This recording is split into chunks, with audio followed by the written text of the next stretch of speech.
कि एक गाय और बछड़ा, गाय के बछड़ा जो है उसके 3 पांव टूट गए हैं, एक पांव के ऊपर खड़ा है और गाय रुदन कर रही है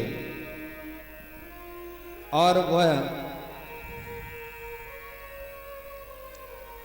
बछड़ा भी रुदन कर रहा है और एक काला सा पुरुष उस बछड़े को मार रहा है। इस दृश्य को देख करके और परीक्षित जी को बड़ा क्रोध आ गया। उन्होंने कहा कि मूर्ख व्यक्ति, तू कौन है और हमारे राज्य में आकर के इस प्रकार की धृष्टता कैसे कर सकता है। हमारे गोपाल जो भगवान कृष्ण रहे, उन्होंने तो गायों का पालन किया है और गायों का पालन करने पर ही उनका नाम पड़ा गोपाल, और ऐसे गायों के रक्षक हैं हम। और हमारे राज्य में यह दुष्ट व्यक्ति आकर के गायों पर अत्याचार करने वाला कौन है। तो परीक्षित जी यह देख करके वो दुष्ट को दंड देने के लिए जैसे ही तत्पर हुए तो वह इनकी शरण में आ गया। जैसे ही शरण में आया तो परीक्षित जी ने कहा कि तुम कौन हो। वह अपना सारा वृत्तांत बता देता है और कहता है कि हे भगवान, मैं कलयुग हूँ और कलिकाल में मेरा राज्य है, परंतु आप तो शरणागत वत्सल हैं, भक्त वत्सल हैं, आपके पिता धर्मवीर हैं। आप शरणागत आए हुए व्यक्ति की निश्चित रूप से रक्षा करने वाले हैं, मुझे भी आप चरण शरण दीजिए। तो परीक्षित जी ने उससे पूछा कि तुम्हारे अंदर गुण क्या हैं और अवगुण क्या हैं। तो वह कहने लगा कि भगवान, गुण तो हमारे पास एकाध ही है और अवगुणों का तो मैं भंडार हूँ। अनेक प्रकार के अवगुण हमारे अंदर व्याप्त हैं। इस प्रकार की बात जब उसने कहा तो परीक्षित जी ने पूछा कि गुण क्या है। तो उसने बताया कि यत् फलम नास्ति तपसा न योगेन समाधिना तत्फलम लभते सम्यक् कलौ केशव कीर्तना।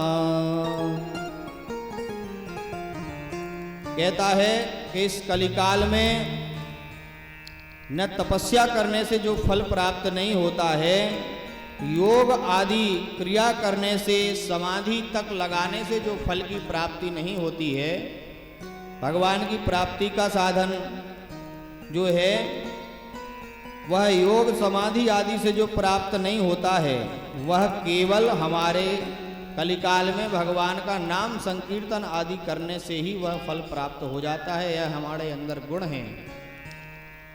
और अवगुणों की तो बात ही है, अवगुण तो आप सुनो ही नहीं, गुण देखो।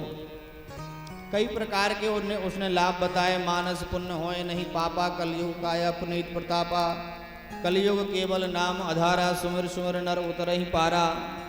तो जैसे ही उसने अपने गुण की महिमा बताई तो परीक्षित जी को बड़ा अच्छा लगा कि गुण तो इसके अंदर बहुत बढ़िया है। बड़े बड़े तपस्या करने से जो फल प्राप्त नहीं होता है वह सहज भाव से ही प्राप्त हो जाता है। तो परीक्षित जी ने उसने कहा महाराज हमको कोई स्थान दे दीजिए। तो परीक्षित जी ने उसको स्थान दिया कि 4 चीजों में तुम अपना स्थान प्राप्त कर लो। द्यूतम पानम स्त्रिया सूना यत्रा धर्म चतुर्विधा।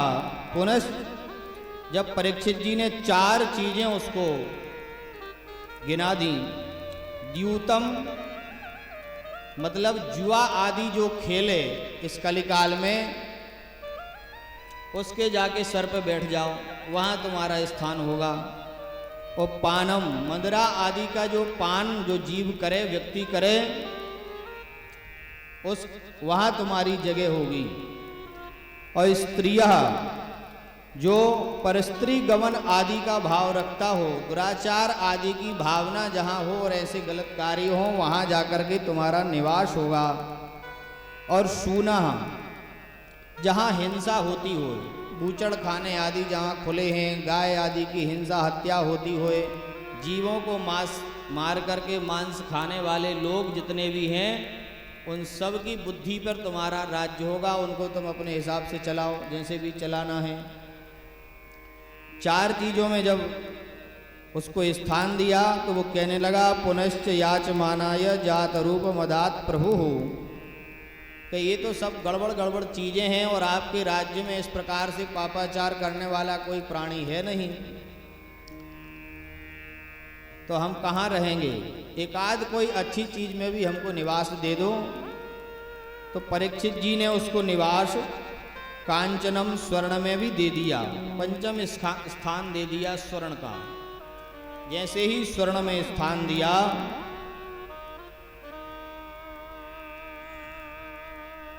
तो वह परीक्षित जी के ही उस समय मुकुट पर बैठ गया।